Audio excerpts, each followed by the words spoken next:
Easy वाले paper से जो मैं डिस्कस कर रहा हूँ, है ना, इजी वाले पेपर से डिस्कस हो रहे हैं। ट्राई करूंगा मंडे वेडनेसडे फ्राइडे एग्जाम हो, है ना, मंडे वेडनेसडे फ्राइडे एग्जाम हो और फिर पेपर डिस्कस हो जाए। जितने होंगे सही है, नहीं तो आगे जाके डाउट लूंगा। अभी मैं पूरा पेपर डिस्कस कर रहा हूँ। क्वेश्चन पेपर सबके पास है ना? क्वेश्चन पेपर सबके पास है ना ये? चलो फिर मैं पहला क्वेश्चन बता रहा हूँ। फर्स्ट क्वेश्चन जो है ये है हमारा सरफेस केमिस्ट्री से। बोला for the among the electrolytes Na2SO4 CaCl2 Al2SO4 and NH4Cl the most effective coagulating agent for Sb2S3। देखो Sb2S3 जो है ना, Sb2S3 ये है सल्फाइड जितने भी होते हैं वो नेगेटिवली चार्ज सोल होते हैं, नेगेटिव सोल होते हैं, नेगेटिवली चार्ज सोल होते हैं। तो इनको कोगुलेट कराने के लिए, यानी इनके पार्टिकल्स को इकट्ठा करने के लिए, ये Sb2S3 के सारे पार्टिकल्स हैं, अगर इन सबको इकट्ठा करना और एक एसिड बनाना है इस तरह से, ये कोगुलेशन होता है। इनको अगर इकट्ठा करना है, ये नेगेटिव चार्ज है, तो हमें चाहिए पॉजिटिव चार्ज ज्यादा हो। तो पॉजिटिव चार्ज किसका ज्यादा है? पॉजिटिव चार्ज किसका ज्यादा है? चेक करो एक बार। Na2SO4 में Na प्लस का नहीं, Cl2 में Ca2 प्लस का नहीं, Al2SO4 में Al+3 बहुत ज्यादा पॉजिटिव चार्ज आएगा ना इसमें। NH4Cl में NH4 प्लस है, इसलिए आंसर ये आ जाएगा Al2SO4। ये अभी तुमने चैप्टर पढ़ा नहीं है, जिसने पढ़ा हुआ वो मतलब कि उसको तो कोई दिक्कत नहीं आएगी। आंसर आ जाएगा इसका Al2SO4, Al2SO4।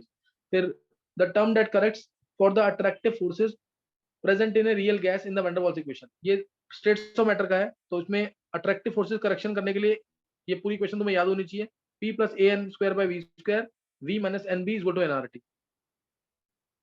तो आंसर आ जाएगा an² / v², है ना, an²/v²। Third third question, the Henry's law constant, ये सॉल्यूशन चैप्टर का क्वेश्चन है।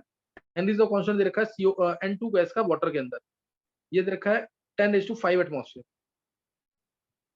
10⁵ atmosphere. The mole fraction of N2 in air, XN2 दे रखा है एयर के अंदर 0.8, XN2 एयर में 0.8 दे रखा है। The number of moles of N2 from air dissolved in 10 moles of water, dissolved in 10 moles of water at 298 kelvin and 5 atmosphere pressure, है ना। 298 kelvin में 5 एटमॉस्फेयर प्रेशर है।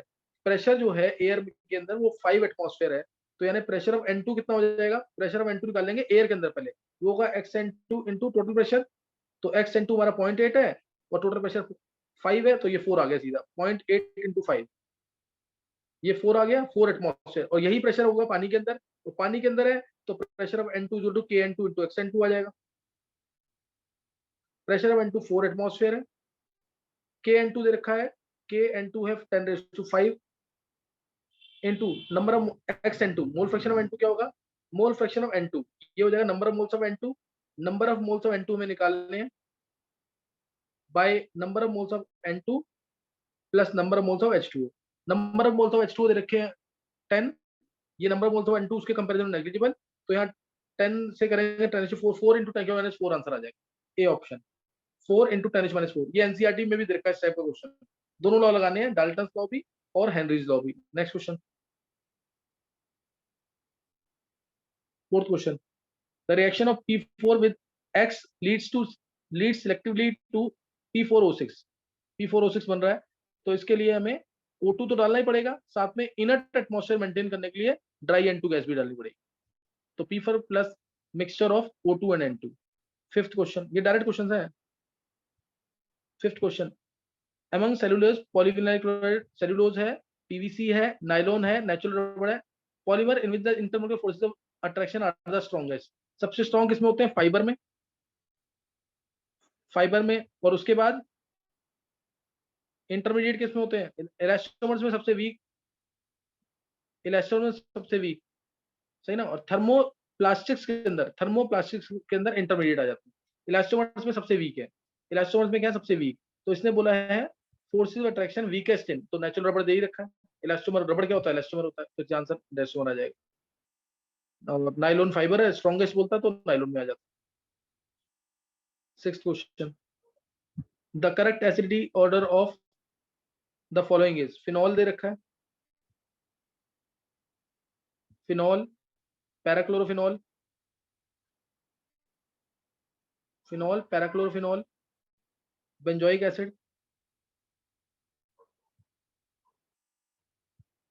Benzoic acid, paratoluic acid, paratoluic acid.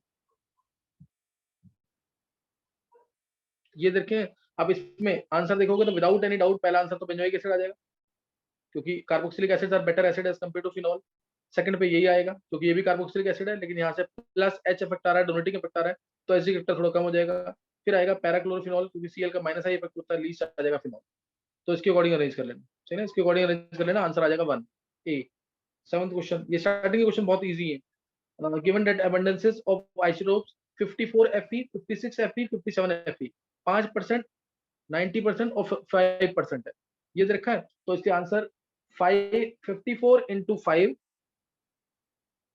54 into 5 plus 56 into 90 plus 57 into 5 divided by total तो 100 है ही, 5 plus 90 plus 5 solve करेंगे 55.95 answer आ जाएगा, 55.95। 8th question,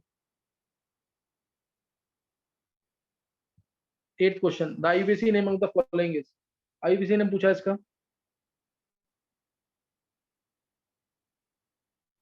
OH, CN और BR। अब ये फंक्शनल ग्रुप से रिलेटेड है, फंक्शनल ग्रुप से रिलेटेड है, जैसे फंक्शनल ग्रुप का ऑर्डर जिसको पता है वो आसानी से कर लेगा। पहले क्या है, अमीन सॉल्ट्स है, फिर क्या है, sulphonic acid, carboxylic acid, sulphonic acid, anhydrides, ester, acid chloride, acid amide, nitrile, aldehyde, ketones, alcohol, phenol, thiols, amines, ether. तो इसलिए नाइट्राइल्स आगे हैं फिनोल से, इसलिए ये आ जाएगा पहले CN। ये मेन फंक्शनल ग्रुप है, एंडिंग होगी नाइट्राइल, मेन फंक्शनल ग्रुप है, एंडिंग होगी नाइट्राइल से। नाइट्राइल से एंडिंग दो ऑप्शन में है, 2 ऑप्शन और 4 ऑप्शन, तो उसका नाम डायरेक्ट करेंगे 1 ये, 2, 3, 4 और ये 5, ये आ जाएगा इसमें। तो 2 ब्रोमो 5 हाइड्रोक्सी बेंजोनाइट्राइल।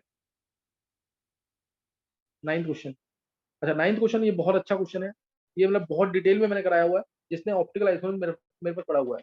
ये 11th में भी कर सकते हैं, 12th में भी कर सकते हैं, दोनों में पॉसिबिलिटी है।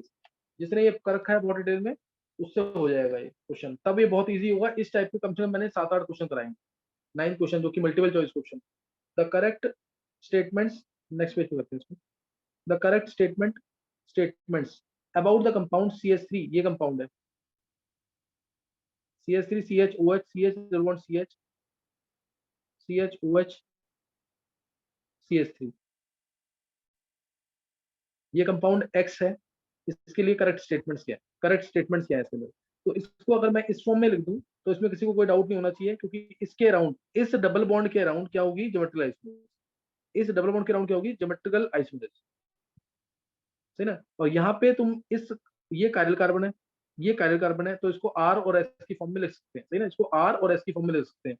तो मैं एक एग्जांपल ले रहा हूँ उसमें, जैसे C डबल बॉन्ड C, यहाँ पे ये R ले लिया, यहाँ R ले लिया इस कार्बन के अराउंड भी, और यहाँ H तो है ही नीचे, है ना, H है यहाँ पे भी H है। तो इसको ऐसे करके सोच सकते हैं, अगर इस टाइप का कंपाउंड होता है, अगर इस टाइप का कंपाउंड है, तो इसमें मैंने क्या माना, जैसे इसके अराउंड, ये मैंने सिस माना ना, इस डबल बॉन्ड के अराउंड, इस डबल बॉन्ड के अराउंड मैंने क्या माना, सिस।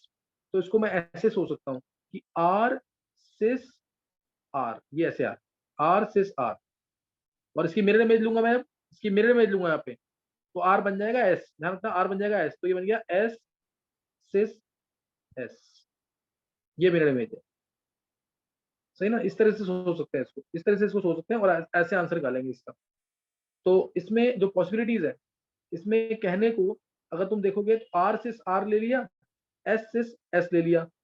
ये किसी को क्वेश्चन याद है मैंने कराया हुआ है, यस सर। इसके कितने क्वेश्चन कराए हुए अगर दिमाग याद है कि नहीं। मतलब पहले तो सर आइसोमेरिज्म में भी कराया था कुछ इस टाइप का, और फिर रिएक्शन मैकेनिज्म में हुआ था, तो काफी हो गए थे। हाँ, इसके काफी क्वेश्चन कराए हुए हैं। तो ये जिसने कर रखा होगा ना डिटेल में, अभी समझ कम लोगों को आएगा, सबको समझ नहीं आएगा, ये जिसने कर रखा है वो ही कर पाएगा, नहीं तो नहीं कर पाओगे क्वेश्चन। मैं एक बार फिर भी ट्राई करता हूँ इसको, कि तुम्हें कुछ समझ आ जाए इसके अंदर, जिसने किया हुआ है, जिसने ऑप्टिकल लाइसेंस पढ़ा हुआ है उसी को समझ आएगा ये मैंने R सिस R ले लिया, अब मैं इधर और ऑप्शंस क्या ले सकता हूँ, जैसे मैंने लिया R ले लिया, इधर सिस ले लिया और S ले लिया, R सिस S। तो अब क्या बनेगा, इससे R का मिरर इमेज में S बन जाएगा, सिस का सिस रहेगा और ये R बन जाएगा। जैसे R सिस R है ना, ये R सिस S कर दो, ये S कर दिया, तो मिरर इमेज क्या हो जाएगा, S R बन जाएगा और R S बन जाएगा, इस टाइप से। तो क्या ये पॉसिबल होंगे दोनों, फिर ऐसे ही ट्रांस में R trans R, R trans R, तो S ट्रांस R S, जैसे आर है ना, मैंने ये रेडियस अब ट्रांस ले लिया, यहाँ पे आर लिया, यहाँ पे एच है ही, यहाँ एच है ही, और यहाँ आर, तो इसकी मिरर इमेज लेंगे तो आर बन जाएगा एस, आर बन जाएगा एस मिरर इमेज में। तो ये दोनों होंगे कि नहीं होंगे? ऐसे ही आर ट्रांस एस, तो S trans R, S trans R, इसमें से कौन से पॉसिबल नहीं है?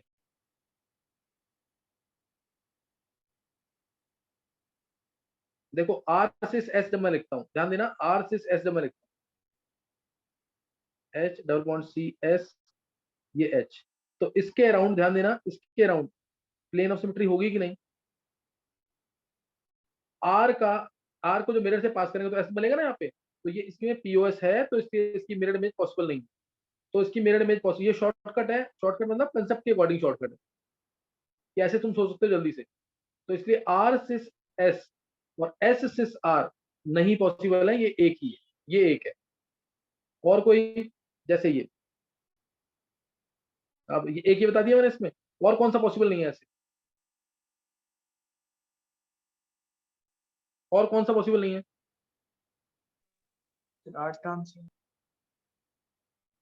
आर ट्रांस, आर आर नहीं, ये है ना, देखो आर है C H double bond C H S, इसमें देखोगे ना इसके अंदर, तो ये आर और एस जब ऐसे आते हैं और सिमेट्रिकल है बिल्कुल, तो इसमें सीओएस होता है, सेंटर ऑफ सिमेट्री। इसमें क्या है? पीओएस, इसमें सीओएस होता है। अगर तुम ये सोच पा रहे हो, जैसे डिटेल में पढ़ा हुआ है, इस मैंने बहुत क्वेश्चन कराए हैं, तो तुम कर लोगे यहाँ।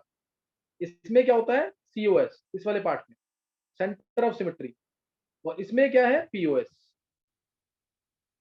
तो इसलिए आर ट्रांस एस वाला जो पार्ट बोला मैंने, ये दोनों भी एक ही काउंट है, ये भी एक है और ये भी एक है, और ये एनंशिमर्स, ये एनंशिमर्स, तो दो एनंशिमरिक पेयर्स आ रहे हैं इसके अंदर। अब कोई भी, यानी टोटल स्टीरियो आइसोमर्स हो गए 6, दो ये, एक ये 3, दो ये 5, और एक ये 6, 6 स्टीरियो आइसोमर्स हैं इसके, ठीक है ना, 6 स्टीरियो आइसोमर्स आएंगे इसके। तो अब ऑप्शन देख लो एक बार, तुम पहले क्या दे रखा है, मैंने हिंट दिया है हल्का सा। पहला ऑप्शन है total number of stereo isomers possible for X is 6, 6 आगे करेक्ट है। फिर next option, total number of di stereo isomers possible for X is 3। क्या याद है किसी को डाई स्टीरियो आइसोमर्स डायरेक्ट कैसे निकालते हैं? 6 टोटल स्टीरियो आइसोमर्स हैं, 6 के पेयर्स बनेंगे 62, 6 combination 62 minus enantiomeric pairs. Minus anisomeric pair कितने हैं? 2, तो 62 माइनस 2 कितना आ जाएगा आंसर? 6 into 5/2, 15 15 में तो 13 आ जाएगा। ये 13 डायस्टीरियो से, तो गलत है ये, 13 डायस्टीरियो से, इसलिए ये गलत ऑप्शन है। फिर बोला stereochemistry about double bond is X, bond in X is trans. अगर कह रहा है स्टीरियो केमिस्ट्री डबल बॉन्ड के अराउंड एक्स के अंदर ट्रांस है, तो number of enantiomers possible for X is 4, ये तो गलत ही है बिल्कुल। अगर ट्रांस ले, अगर ट्रांस ले तो कितने एनंशियमर्स पॉसिबल हैं? सिर्फ ये एक ही पॉसिबल हुआ ना, ये वाला। गलत हो गया कि नहीं? नहीं समझ यस आया? सर। ये गलत हो गया। और उसके बाद last option, if the stereochemistry about double bond in X is cis, number of enantiomers possible for X is 2, 2 है ना एनंशियमर्स, ये रहे, सिस लेते हैं तो ये 2 एनंशियमर, पेयर्स एक है, एनंशियमर्स 2 हैं, पेयर एक है, एनंशियमर 2 है। क्या पूरा क्वेश्चन क्लियर हो गया? ये 9th क्वेश्चन, जिसने मेरे यस। पास किया हुआ पहले, तो उसको डेफिनेटली फायदा हुआ होगा। अभी एक बार हैंड सेस करना जिसको ये क्वेश्चन, एक क्वेश्चन है ये एडवांस का प्रॉपर, ये 2009 का पेपर है। एक बार हैंड सेस करना जिसको ये क्वेश्चन 4 या 5 बच्चे, कोई भी जिनको समझ आया है क्वेश्चन, इसका ऑप्टिकल किया हुआ है। ध्रुव, तंवर, अर्जुन, हिमांग, ध्वनि, गर्भ सिंगल, क्रिश, नवीन, मनन, मनन तक समझ आ गया। मनन तेरी तबीयत कैसी है अभी? ठीक है सर, हो रहा रिकवर हो रहा है। अच्छा चलो थोड़ा, ये कशिश समझ नहीं आया? कशिश, जतिन चौधरी, कशिश को समझ आ गया है? जतिन, हाँ समझ आ गया है। और बच्चे भी हैं क्लास में जिन्होंने ऑप्टिकल पढ़ा हुआ है। इशिता पढ़ा नहीं हुआ है ऑप्टिकल? इशिता, सर समझ में आ गया, मतलब थोड़ा सा नहीं आया, बस आ गया समझ में। अगर देखो इशिता अगर वो पढ़ रखा है ना ये क्या नाम है, ऑप्टिकल, तो समझ आ जाएगा। और इसके अंदर ना एक क्वेश्चन नहीं, मैंने इस टाइप के कम से कम 5-6 क्वेश्चन बना के कराए हुए हैं। चलो कुछ नहीं था कि करना जरूर, एक बार मेरे को तुम्हें फील देना है जरूर कि एडवांस पेपर देना है बच्चों को, सही ना, एडवांस पेपर देना है सबको। अच्छा अब नेक्स्ट है, नेक्स्ट क्वेश्चन है the compound formed upon combustion of sodium metal in excess air. तो एक्सेस एयर में रिएक्ट करेंगे तो Na2O तो बनना ही है, और एक साथ में क्या बनता है Na2O। नॉर्मल क्वेश्चन है एस ब्लॉक का। क्वेश्चन नंबर 11 सॉलिड स्टेट से रिलेटेड क्वेश्चन है। The correct statement regarding defects in solid state. Frenkel defect is usually favoured by very small difference in size of cation and anion. गलत है। Large difference in size of cation and anion आता है, लो coordination number होता है, इसलिए statement गलत है। Frenkel defect is a dislocation defect, dislocation होता ही है इसके अंदर। Trapping of electron in the lattice leads to the formation of F centre. Electron जाता है अगर लैटिस साइड पे तो एफ सेंटर बनता है, सही है बिल्कुल। Shortcut effects have no effect on the physical properties of solids. ये तो बिल्कुल कौन सी स्टेटमेंट है, गलत स्टेटमेंट है। फिजिकल प्रॉपर्टीज में इफेक्ट पड़ता है, सिर्फ वो एक डेंसिटी चेंज नहीं होती, सॉरी डेंसिटी डिक्रीज करती है इसके अंदर, डेंसिटी डिक्रीज करती है। फिर 12th क्वेश्चन मल्टीपल चॉइस है।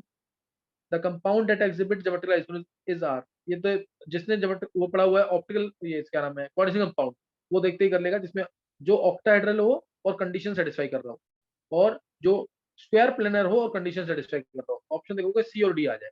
सी जो है ऑक्टाहेड्रल है, तो उसमें इस टाइप से EN लग के, EN इथेन 1,2 डाइअमीन, ये EN लगा, ये EN लगा, Cl ऊपर Cl नीचे, ये ट्रांस बन गया। और ऐसे ही तुम चाहोगे तो सिस बन जाएगा इस तरीके से। ऑक्टाहेड्रल यानी 6 कोऑर्डिनेट बॉन्ड बनाने हैं, EN लगा, EN लगा और Cl Cl, ये सिस बन जाएगा। ऐसे PtNH3 whole twice Cl2, PtNH3 whole twice Cl2, इसमें स्क्वायर प्लेनर है तो सिस प्लेटिन ट्रांस प्लेटिन, ये NH3, ये NH3, ये NH3, ये NH3, सॉरी Cl, ये Cl, ये सिस्प्लेटिन ऐसी ट्रांस बनाते हैं। ट्रांस सिस्प्लेटिन जो कि एक एंटी कैंसर एजेंट भी होता है, पता होगा सबको ये। नेक्स्ट क्वेश्चन ये हो गया मल्टीपल चॉइस क्वेश्चन। अब नेक्स्ट क्वेश्चन जो है, नेक्स्ट क्वेश्चन जो है उसमें कार्बोनिल कंपाउंड P है, सही ना, कार्बोनिल कंपाउंड P है जो पॉजिटिव आयोडोहम टेस्ट दे रहा है, क्लियर। जो पॉजिटिव क्या दे रहा है, आयोडोहम टेस्ट, पॉजिटिव आयोडोहम टेस्ट दे रहा है, और रिएक्शन कर रहा है मिथाइल मैग्नीशियम ब्रोमाइड के साथ, followed by dehydration to give an olefin Q। Olefin दे रहा है यानी डबल बॉन्ड वाला दे रहा है कंपाउंड। ये इसको हिंट में दिमाग रखना कि ओलिफिन Q मिल रहा है, और P जो है आयोडोहम टेस्ट दे रहा है। Ozonolysis of Q leads to dicarbonyl compound R which undergoes intramolecular aldol to give predominantly S। इसको इसने वर्ड्स में बता रखा है, इसने वर्ड्स में बता रखा है। क्वेश्चन सबके पास है ही, तो ऑप्शन देख करके तुम आंसर निकालोगे। ऑप्शन देख के आंसर निकालना है, तो मैं भी तुम्हें डायरेक्ट बता रहा हूँ, इसमें इसमें ऑप्शन देख के ही आंसर करता है ऐसे केसेस। या फिर एल्डोल में उल्टा सोचना आना चाहिए, ओजोनिसिस में उल्टा सोचना आना चाहिए, थोड़ा टफ पड़ जाएगा उससे, लेकिन ऑप्शन तो देखना ही पड़ेगा। पी जो है वो आयोडोहम टेस्ट दे रहा है, तो अब अगर तुम ऑप्शन चेक करोगे तो ए और बी में से ए भी आयोडोहम टेस्ट देगा और बी भी आयोडोहम टेस्ट देगा, है ना। ए भी आयोडोहम टेस्ट दे रहा है, बी भी आयोडोहम टेस्ट दे रहा है, सी नहीं देगा, डी नहीं देगा, इसलिए सी और डी को तुम चेक करेंगे नहीं। अब जैसे बी को अगर तुम चेक करते हो, बी को अगर तुम चेक करते हो, ये रहा आयोडोहम टेस्ट जो दे रहा है, ये है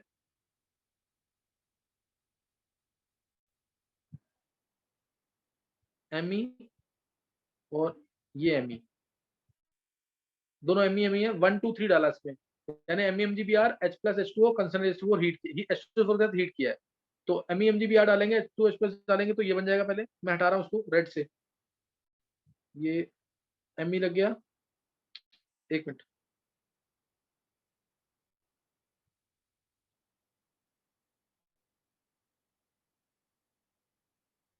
ये एक, अब मैं रेड से लिख रहा हूँ उसको, डबल बॉन्ड मैंने हटा दिया है, OH बन जाएगा, एमी लग जाएगा एक्स्ट्रा, एमी लग गया। अब इसमें H2SO4 के साथ हीट किया हुआ है, H2SO4 के साथ हीट किया है, H2SO4 डालेंगे तो ये इसको ले जाएगा, ये इसको ले जाएगा डबल बॉन्ड को, और ये प्लस आ जाएगा, यहाँ पे यहाँ आ जाएगा प्लस, ये प्लस आ गया, प्लस अटैक कर देगा इस यहाँ पे इलेक्ट्रॉन दे करके बेंजीन पे, और ये जुड़ जाएगा इसके साथ, और आंसर आएगा पहले तो ये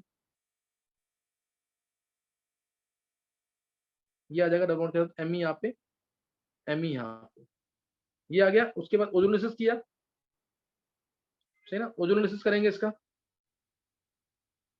ओजोलिसिस करेंगे तो क्या आ जाएगा, CHO, CHO, और ये आ गया यहाँ पे एमी, एमी, double bond O, C double bond O CH3, C double bond O CH3, double bond का क्लियर होने के बाद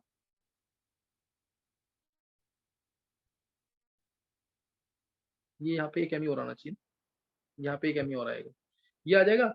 और उसके बाद फिर फाइनली क्या किया, एल्डोल लगाई हुई है, फाइनली एल्डोल लगाई हुई है। ये रिएक्टिव पार्ट है, ये वाला, ये रिएक्टिव पार्ट है, ये इलेक्ट्रॉन खींचेगा,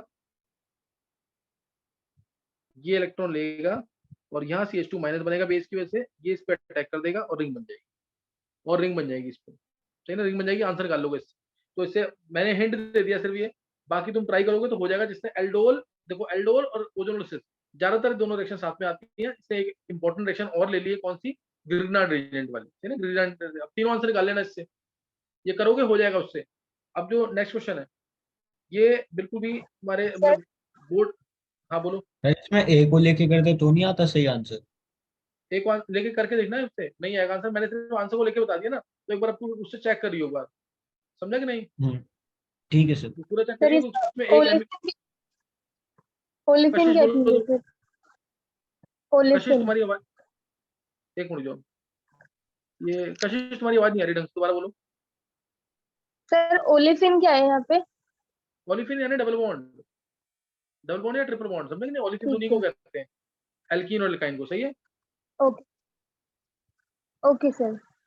हाँ, अब नेक्स्ट जो क्वेश्चन है, नेक्स्ट क्वेश्चन 16 to 18, ये क्वालिटेटिव एनालिसिस का प्योर क्वेश्चन है। क्या तुम्हें ध्यान है, मैंने क्वालिटेटिव एनालिसिस सल्फाइड आयन का करवाया था, तुम्हें याद है कि नहीं?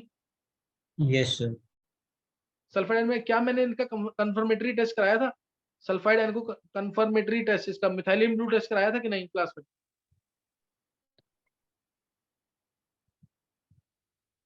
सर ये याद नहीं आ रहा। सर ये तो नहीं है। अच्छा आपने सोडियम नाइट्रोक्लोराइड वाला कराया था? सोडियम, ये एक मिथाइलिन ब्लू टेस्ट बहुत इंपॉर्टेंट है। ये लास्ट जो मेरी क्लासेस कुछ रह गई थी ना, उसके अंदर होना था ये टेस्ट, तो ये तुमसे आसानी से हो जाता। ये मिथाइलिन ब्लू टेस्ट है for confirmatory test of sulphide ion, for confirmatory test of sulphide ion. उसके अंदर हम डालते क्या है, मैं बता दूंगा तुम्हें कि किस तरह से करते हैं। एक बार ना तुम पहले ये वाले क्वेश्चंस कर लो, फिर मैं इसको डिटेल में बताता हूँ। एक बार ये क्वेश्चंस कर लो आगे वाले, जो क्वेश्चन नंबर 19 और 20 है, 19 20, क्योंकि वो दोनों इजी, वो दोनों हो जाएंगे, जिसको कंसेप्ट पता होगा उसके लिए इजी है। 19 और 20 देखो, ऑप्शन आपके पास है। साइनाइड, साइनाइड किससे रिएक्ट करेगा, रिडक्शन विद H2PdC, इससे बन जाएगा अमीन, तो ये इससे रिएक्ट करेगा, ए के साथ पी तो आना ही है, अमीन बन जाएगा। और SnCl2HCl, ये स्टीफेंस रिडक्शन है, नेम रिएक्शन आ गई यहाँ पे, ये स्टीफेंस रिडक्शन है, तो इससे भी रिएक्शन हो जाएगी और Cn का CH2 बन जाएगा। फिर फाउल स्मेल नहीं होगा इसमें, क्योंकि कार्बोनिल रिएक्शन नहीं है। फिर रिएक्शन डिबाल H के साथ रिएक्शन होगी, डिबाल H के साथ रिएक्शन में Cn का CHO बन जाएगा, तो PQSB आएगा। और लास्ट जो है अल्कलाइन हाइड्रोलिसिस होगा, तो Cn का COO नेगेटिव बन जाएगा, तो ये भी आएगा PQST। बी का देखो, बी में एस्टर है, बी में एस्टर है तो H2PdC लिखा हुआ है, सी लिखा हुआ है, तो अगर रिएक्शन होती भी है एस्टर के साथ तो वो होती है हाई टेम्परेचर पे, तो ये कॉन्ट्राडिक्शन है थोड़ा सा यहाँ पे, इसलिए इसको रहने देते हैं। यानी हाई टेम्परेचर बहुत होता है तब रिएक्शन होती है, अदरवाइज रिएक्शन नहीं होती, तो उसको छोड़ दो। और फिर SnCl2HCl तो कोई रिएक्शन नहीं, फाउल स्मेल कोई नहीं होगा इसमें। डिबाइल H के साथ NCRT में भी रिएक्शन दे रखी है, बन जाएगा एल्डिहाइड, तो ये आएगा एस। एल्काइल हाइड्रोलिसिस करेंगे तो भी रिएक्शन हो जाएगी, तो भी रिएक्शन हो जाएगी, एक एसीटेट की फॉर्म आ सकती है इसमें, एस और टी आ जाएगा सी का। सी में अल्कोहल है और डबल बॉन्ड है, डबल बॉन्ड है तो H2PdC से तो रिएक्ट करेगा ही करेगा, डबल बॉन्ड को सिंगल बॉन्ड में कर देता है, तो पी तो आना ही है। SnCl2HCl no reaction, foul smell no, डाइबल H नहीं होगी रिएक्शन, अल्काइल हाइड्रोलिसिस नहीं होगा, तो इसका आंसर सिर्फ पी आएगा, इसका डी का ऑप्शन। डी जो है अमीन है, अमीन है तो पहले से कोई रिएक्शन नहीं, दूसरे से SnCl2HCl फाउल स्मेल तो इसमें आएगी, कार्बोनिल रिएक्शन लग जाएगी, NC बन जाएगा, तो इसका आर तो आना ही है, आर आना है। रिएक्शन विद डाइआइसोब्यूटाइल एल्यूमिनियम हाइड्राइड नहीं, अल्काइल हाइड्रोलिसिस नहीं, तो इसका सिर्फ आर आंसर आ जाएगा। नेक्स्ट अब है एक मैट्रिक्स मैच और, वो ज्यादा इंपॉर्टेंट है, वो ज्यादा इंपॉर्टेंट है, देखो किसके दिमाग में आता है। ये सोचना है B2 के लिए, N2 के लिए, O2 माइनस के लिए और O2 के लिए, इन चारों के लिए, इन चारों के लिए। तो इसमें इन चारों में तुम्हें बताना है, जैसे पहला ध्यान देंगे, पहला इसमें तुम्हें मेन तो देखना है कि किसका ऑक्सीडेशन होगा किसका रिडक्शन होगा। मैं पहले हिंट देता हूँ इसका, किसका ऑक्सीडेशन होगा किसका ये रिडक्शन होगा, एमओटी से हो जाएगा ना? एमओटी से हो जाएगा हाँ, लेकिन इसमें एमओटी से ही होगा। हेमांग इसमें ना, एक तो किसका ऑक्सीडेशन किसका रिडक्शन, अगर तेरे पास इलेक्ट्रॉन्स इसमें बचे हुए हैं, जैसे ये है 1 2, मान लिया मैंने इसमें 1 और 2 ले लिया, यानी there is no mixing of S and P orbitals. Mixing of S और पी ऑर्बिटल्स किसमें नहीं होता है? मिक्सिंग ऑफ एस और पी ऑर्बिटल किसमें नहीं हो? O2 में होता है, F2 में होता है, याद है ना? O2 और F2 में मिक्सिंग होती है, बाकी में मिक्सिंग नहीं होती स्टार्टिंग में, Yes, ये sir. पता है ना? इसमें मिक्सिंग नहीं होती है इनके अंदर। O2 और F2 में no mixing of S and P orbitals. तो बाकियों में मिक्सिंग, जैसे बोरोन है उसमें मिक्सिंग होगी, तो ऐसे मिक्सिंग इसके अंदर होगी, इसके अंदर होगी, इसके अंदर नहीं होगी, इसके अंदर नहीं होगी। ये मैंने हटा दिया इसको डायरेक्टली। ऑक्सीडेशन, ध्यान रखना, अगर इलेक्ट्रॉन यहाँ बचा है, यहाँ पे जैसे तुमने ये फिल किया, ये फिल किया, तो यहाँ पे इलेक्ट्रॉन आ सकते, ये दो फिल किए, तो यहाँ इलेक्ट्रॉन आ सकता है ना, अभी यहाँ इलेक्ट्रॉन आता है, यहाँ इलेक्ट्रॉन आता है, तो इनका रिडक्शन होगा। B2 के अंदर क्या होगा? रिडक्शन। अगर ये पूरे भरे हुए हैं, यहाँ इलेक्ट्रॉन है, तो ऑक्सीडेशन होगा। समझ आया कि नहीं? है अगर एंटी बॉन्डिंग में है तो इलेक्ट्रॉन जरूर बाहर निकलेगा, यानी ऑक्सीडेशन होगा। और अगर बॉन्डिंग में कोई जगह खाली है तो वहां इलेक्ट्रॉन आता है, रिडक्शन होगा, तो रिडक्शन होगा। क्या क्लियर हो रही है बात की नहीं? एंटी बॉन्डिंग में एक्स्ट्रा इलेक्ट्रॉन है तो वो बाहर निकलेंगे जरूर, ऑक्सीडेशन होगा। और अगर बॉन्डिंग वाले खाली हैं, बॉन्डिंग वाले खाली है तो वहां इलेक्ट्रॉन आ सकता है, तो उसमें क्या होगा? रिडक्शन। और अगर बॉन्डिंग वाला पूरा भरा हुआ जैसे इस टाइप का N2 के अंदर, तो उस केस में ना तो ऑक्सीडेशन ना रिडक्शन। समझ आया कि नहीं? है समझ आ गया कि Yes, नहीं? तो इसके अकॉर्डिंग आंसर निकालोगे। तो अब जैसे B2 है, B2 के अंदर दो इलेक्ट्रॉन नीचे ही रहते हैं, एक यहाँ पे, B2 के अंदर इलेक्ट्रॉन नीचे ही रहते हैं, एक यहाँ पे और एक यहाँ पे, दो इलेक्ट्रॉन, तो इसमें क्या हो जाएगा? रिडक्शन। B2 में रिडक्शन होगा, B2 पैरामैग्नेटिक है, B2 में बॉन्ड ऑर्डर ये नहीं, मिक्सिंग ऑफ S और P होगा, यानी PRT। N2 में इलेक्ट्रॉन पूरे भरे रहते हैं, तो इसमें पैरामैग्नेटिक नहीं है, कोई ऑक्सीडेशन रिडक्शन नहीं होगा, bond order greater than equal to 2 है, मिक्सिंग ऑफ S और P होगा, यानी S और T आंसर। O2 माइनस के अंदर इलेक्ट्रॉन एक एक्स्ट्रा यहाँ पे आ जाएगा, एक यहाँ गया, और ये पहले O2 देख लेते हैं, फिर O2 माइनस कर लेंगे। O2 के अंदर देखेंगे, या O2 माइनस ही देख लो, कोई फर्क नहीं पड़ता। O2 माइनस में इलेक्ट्रॉन एक्स्ट्रा है एंटी बॉन्डिंग में, तो इसका ऑक्सीडेशन होने के चांसेस है, इलेक्ट्रॉन बाहर निकल सकता है, इलेक्ट्रॉन बाहर निकल सकता है इसके अंदर। पैरामैग्नेटिक ये है, और मिक्सिंग, नो मिक्सिंग होगा S और P ऑर्बिटल्स का, तो बॉन्ड ऑर्डर इसमें 1.5 होगा, तो उसको हटा, ये नहीं आएगा ग्रेटर देन इक्वल टू 2, तो इसका आंसर P और Q आ जाएगा सिर्फ। और अब O2 आया लास्ट, O2 में इलेक्ट्रॉन एक कम कर दो इधर, O2 में कम कर दिया, तो इसमें क्या होगा? पैरामैग्नेटिक तो होगा ही है, पैरामैग्नेटिक होगा, साथ में इसका ऑक्सीडेशन भी होगा, क्योंकि इसमें एंटी बॉन्डिंग में इलेक्ट्रॉन है, और bond order greater than equal to 2 है, तो इससे इसका आंसर आ जाएगा PQS आ जाएगा। क्या क्लियर हुआ है कुछ? ये क्लियर हो गया कि नहीं? किसका ऑक्सीडेशन होगा, किसका रिडक्शन Yes, होगा, sir. किसमें mixing of S and P orbitals होगा। यहाँ तक क्वेश्चन बता दिया। एक क्वेश्चन रह गया सिर्फ, कौन सा? 16 to 18 वाला, जो कि क्वालिटेटिव एनालिसिस का इंपॉर्टेंट क्वेश्चन है। समझ आ गया यहाँ तक कि नहीं?